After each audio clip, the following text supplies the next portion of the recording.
famed volcanoes are the most spectacular, and yet the most readily accessible in all the world, and offer a magnificent view of nature's greatest power display.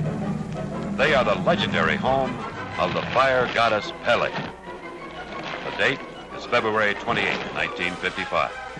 And for the first time in over 100 years, a violent eruption is underway in the Puna district on the island of Hawaii, about 200 miles over water from Waikiki Beach and the Honolulu area on Oahu. This eruption touched the lives of 1,000 people, destroying homes and valuable lands, yet there were no deaths.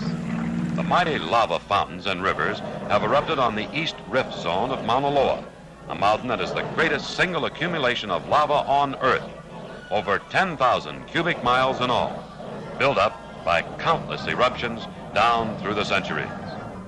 A rare sight as a volcano erupts in the backyard of a home with devastating results.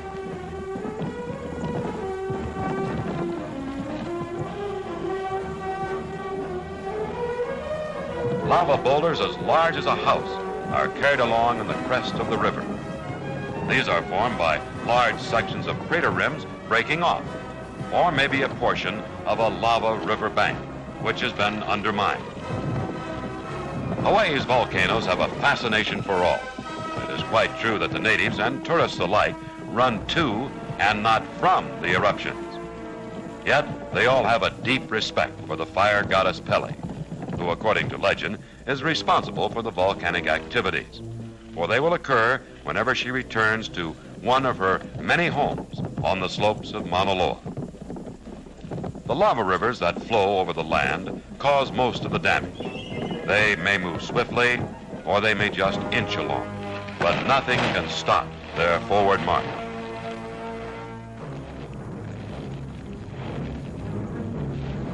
This once beautiful palm grove is doomed to a fiery death. The soft rustling of the trade winds through the palm fronds has forever been stilled by the incinerating power of the lava flow. Each tree dies with majestic grace.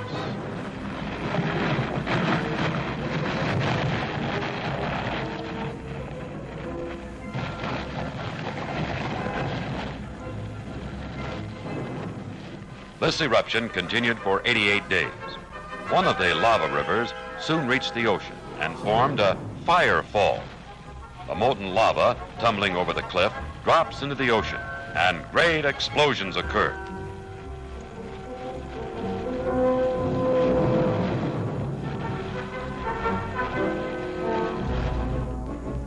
This is visual evidence of how the islands were formed, for as the lava cools, it now becomes a part of the land, slowly adding more and more shoreline.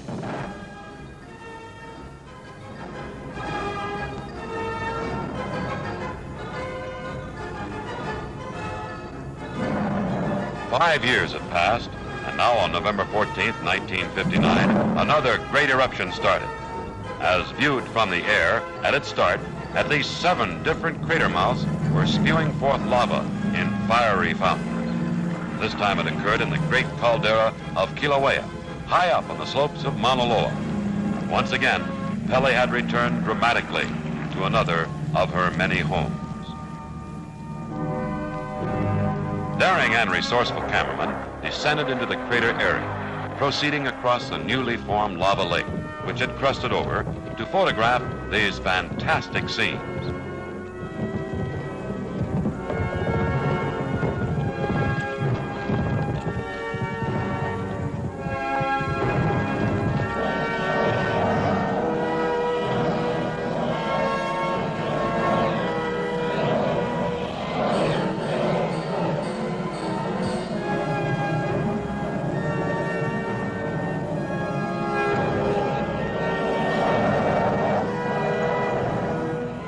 Note how this huge lava boulder has formed a perfect image of the head of Pele.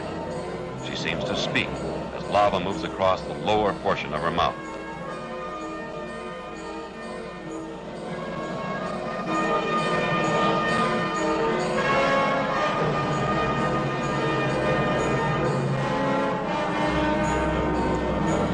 Bart Carter award-winning volcanic photographer moves in for a close-up shot.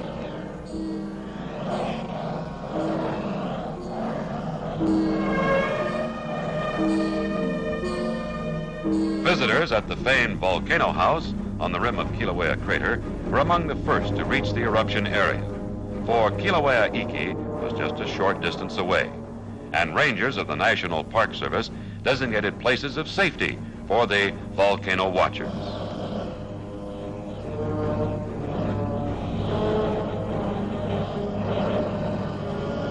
Three days after the start, the eruption again gained in fury, and fountains spurted to a height of 1,150 feet.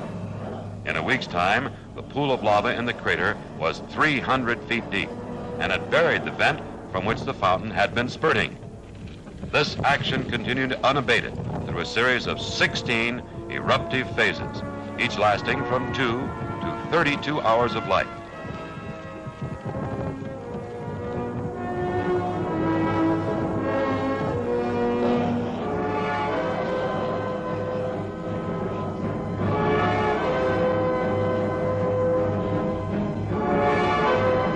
Cinders fall continually and devastate the surrounding area, and the nearby Park Road is buried under the Black Deluge.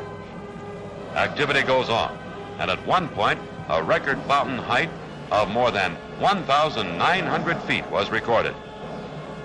This resulted from an unusual amount of gas present in relation to the amount of liquid lava coming out. Great whirlwinds are generated by the intense heat and swirl upwards in menacing cycles.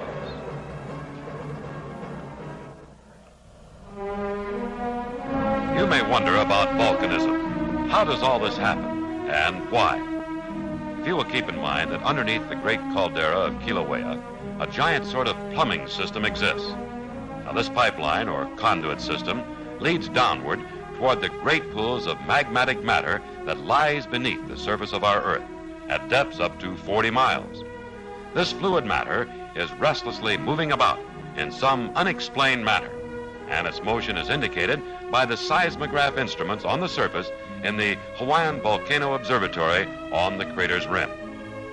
Its presence, in increasing amounts, is measured by an elaborate system of tilt meters, also designed and installed by the observatory at strategic locations on the mountain. Now, these instruments are capable of indicating just how much the ground is tilting in one direction or another. This is of great importance, for preceding an eruption, the area swells, much like a balloon being inflated, and this produces an outward tilting and is indicative that the magma is rising and can result in an outbreak. After an eruption, the swelling stops and the tilt becomes measurable inward. Another indication of the movement of lava through the conduit is the increasing number of earthquakes recorded and the frequency. Location and depth serve as still another indication of the coming of Pele. She is a fiery yet gentle goddess, for Hawaiian volcanoes are characteristically non-explosive. The lava is of high fluidity and of low gas content. Thus it escapes in the form of fountains without undue explosive violence.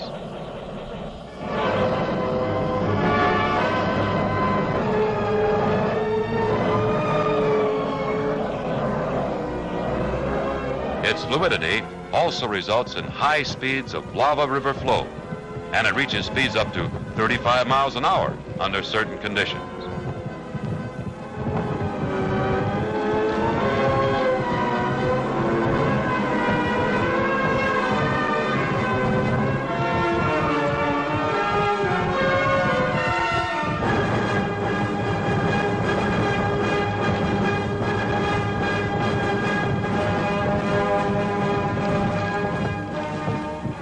Before Kilauea Iki died, it had built a conical hill 150 feet high and had left a pumice blanket 5 feet deep, half a mile from the vent.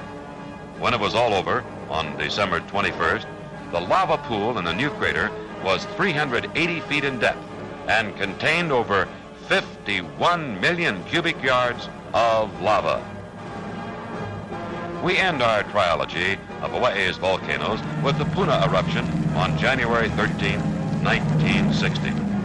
Following earthquakes, giant cracks appeared in the village of Kapoho, and residents started evacuating.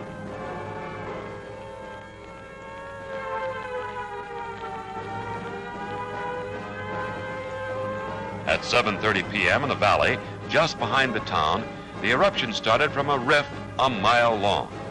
Fountains sent lava cascading over the land, and some of it encountered underground water, resulting in great explosions of steam and throwing lava chunks high into the air with a roar of 100 jet engines at full power.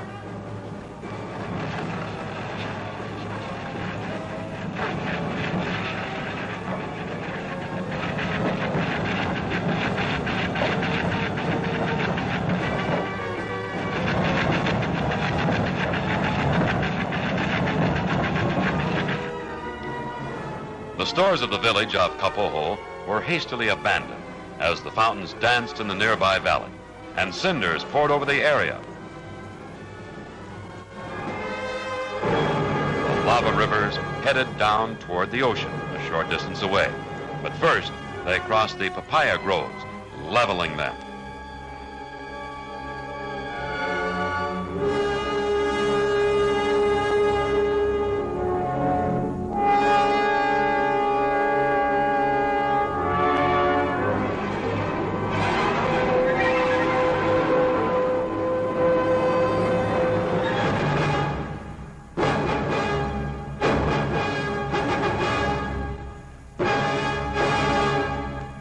Bulldozers were brought in to divert the flow, but it was an impossible task. Orchid growers saved many of their valuable plants from the menacing flow as the caretaker's home goes up in flames.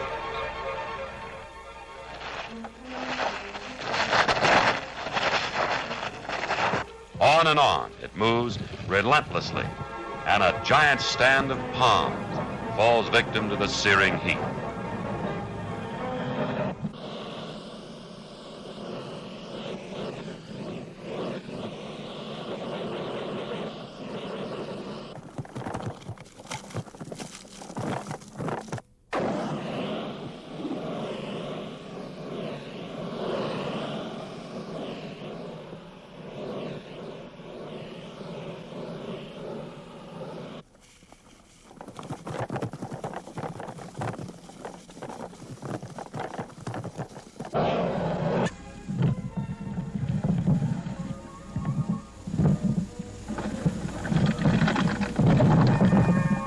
Hawaiians have their own phraseology for parts of the volcanic activity.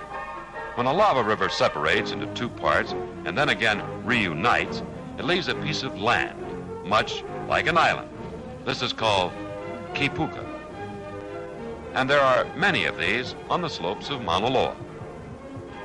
A smooth, ropey or billowy type of lava flow has an equally smooth-sounding name, pahoehoe. The rough, spiny and pebbly surface of lava, which is difficult to walk on, is called a'a. While not all visitors are privileged to witness an actual eruption, there are many places where volcanic manifestations are evident. The great sulfur banks near the volcano house can be inspected at close range. One may stumble across a real find, a piece of olivine, sort of a volcanic diamond, or maybe a lock of Pele's hair, or explore a lava tube like Thurston's, where you may walk through a lighted tunnel in which liquid lava once coursed in centuries past.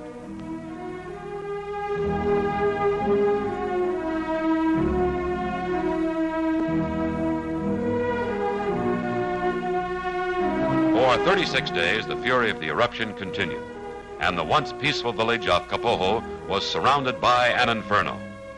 Closer and closer our cameramen worked their way, and these breathtaking scenes of the fountains and fast-flowing lava rivers are evidence of their daring. For remember that the temperature may reach 2,100 degrees Fahrenheit, and the surrounding air is superheated to an extreme degree. But once the volcano bug has bitten you, you're attracted by the magnetic presence of Pele, and you plan your approach to her fiery court with great care. Before Pele was to leave, she gave her greatest demonstration of power. Kapoho soon turned into a ghost town with only charred embers of its buildings remaining.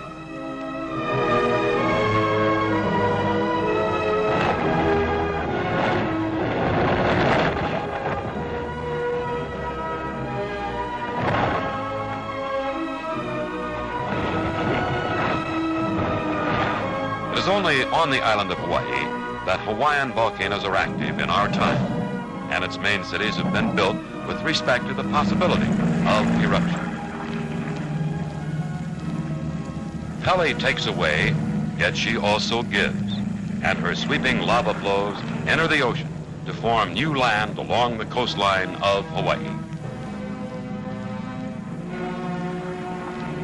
The hot lava is cooled by ocean waves, and vegetation soon starts. Before many months, the tiny lichen and ferns have found root, starting another life cycle on the ever-growing island of Hawaii.